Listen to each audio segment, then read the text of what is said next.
Jadi orang-orang yang membangun rumah tangganya, ya, kehidupan dalam langkah pernikahannya sampai dia berjalan dalam ketakwaan kepada Allah, sebetulnya nggak sulit tentang dunia.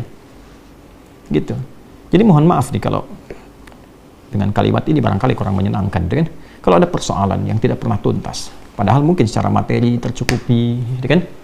Masya Allah, kedudukan tinggi, tapi nggak tuntas nih. Boleh jadi yang dibutuhkan tuh bukan harta, bukan tingginya kedudukan Anda, yang dibutuhkan ketakwaan Anda kepada Allah.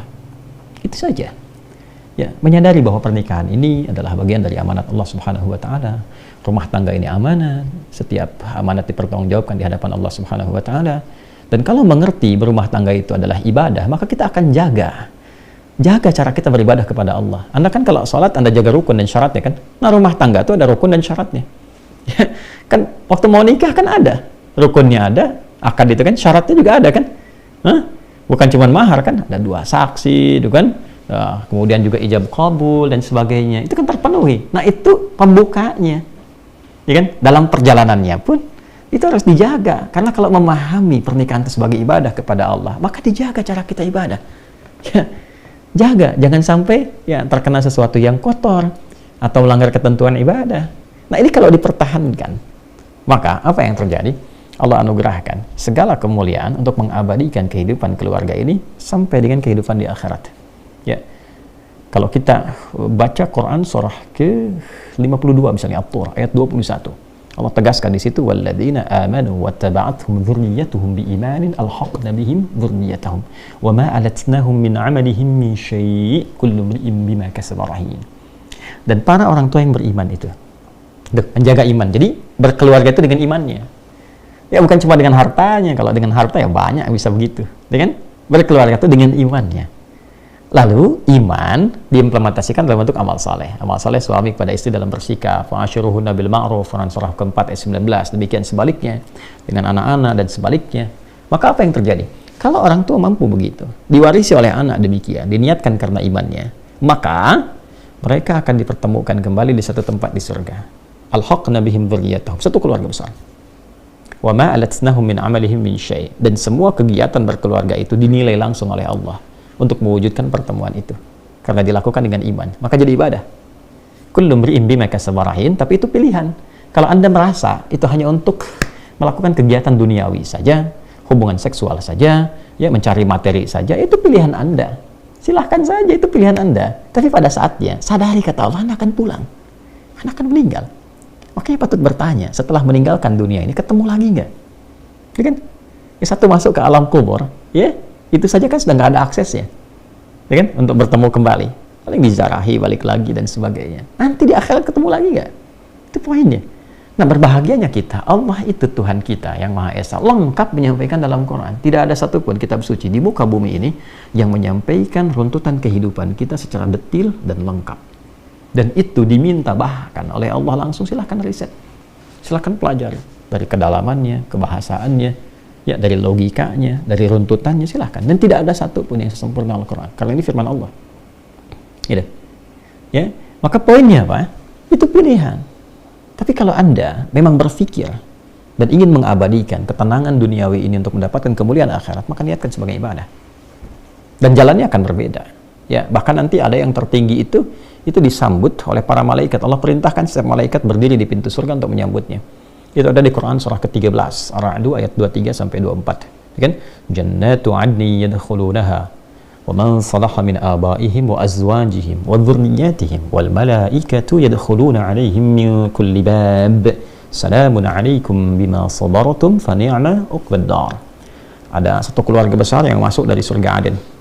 Satu keluarga. Ya, ada suami dan istrinya, ya. Bahkan ayah ibunya. Suami istri, ayah ibu, dan keturunan ke bawahnya anak cucu. Keluarga besar masuk. Masya Allah. Ya, saat masuk itu Allah perintahkan pada malaikat berbaris di pintu surga, sambut mereka dan selamati. Maka malaikat menyelamati mereka dengan kalimat salamun alaikum bima sabartum. Selamat ya, Anda sabar dalam menjalani kehidupan di dunia. Sabar, karena sakinah itu kan lekat dengan persoalan. Maka Anda sabar menunaikan sholat, sabar tahajud, sabar berpuasa sunnah, sabar berdoa kepada Allah, sabar dengan qanaah atas rezeki yang Allah berikan, ya kan? Ya, sabar membina kehidupan rumah tangga. Lakukan karena Allah.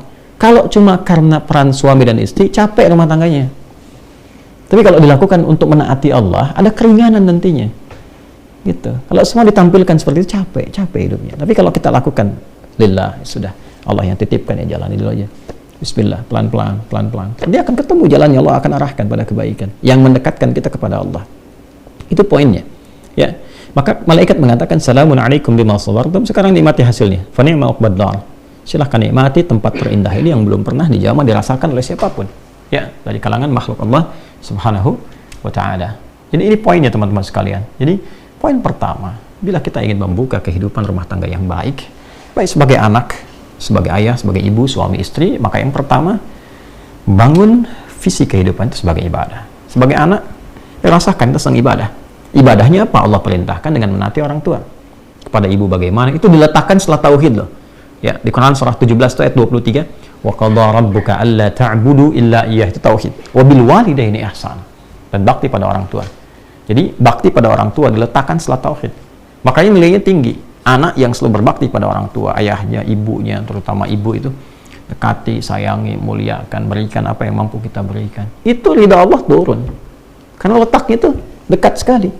Antara tauhidullah, menaati Allah Subhanahu wa ta'ala, bertuhan kepadanya, setelah itu dilekatkan. Allah perintahkan untuk ibadah. Ibadah pertamanya apa? Setelah bertuhan. Bertuhan itu membuktikannya dengan sholat. Itu ada di Quran surah 20 ayat 14. Innani anallahu la ilaha illa ana fa'budni wa aqimis salata li dzikri. Sudah kita sholat, menyembah, bertuhan kepada Allah, diperintahkan kita. Hal pertama yang dilakukan sebagai implementasi sholat, mencegah perbuatan keji dan mungkar, dampaknya kepada khalayak luas dari makhluk Allah, orang tuamu dulu. Ya, jangan sampai baik pada orang tua orang lain, baik pada orang lain, pada orang tua sendiri ada masalah. Ya, wabil walidaini ihsana. Ya, bahkan walaupun dalam keadaan sepuh, ya terus hormati, sayangi, muliakan, itu dampaknya ke rumah tangga apa? Luar biasa. Dampaknya kepada pribadi kita bagaimana? Luar biasa. Ya. Adik-adik yang sedang belajar, teman-teman misalnya, minta ridha ayah, ibu, ya.